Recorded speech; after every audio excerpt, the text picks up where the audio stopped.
Oi, oi, galerinha do meu canal. No vídeo de hoje eu vou gravar arrumando a sala pra minha mamãe, que eu e a minha irmãzinha tava brincando na sala, né?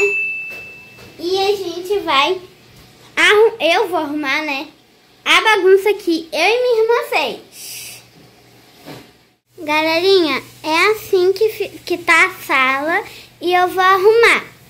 Como minha irmã é muito pequenininha, ela não consegue me ajudar, então eu que vou arrumar pra mamãe. E de vez em quando minha mãe arruma também. Ela tá fazendo a comida pra eu poder ir pra escola. E é isso. E eu vou começar a arrumar aqui.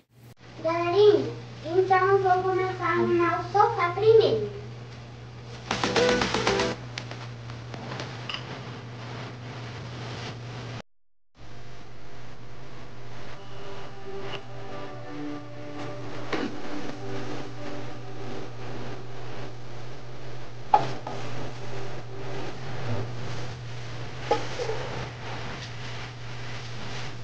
E agora eu vou começar a arrumar tudo.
E agora os brinquedos estão tudo no lugar para eu poder, quando chegar da escola, brincar.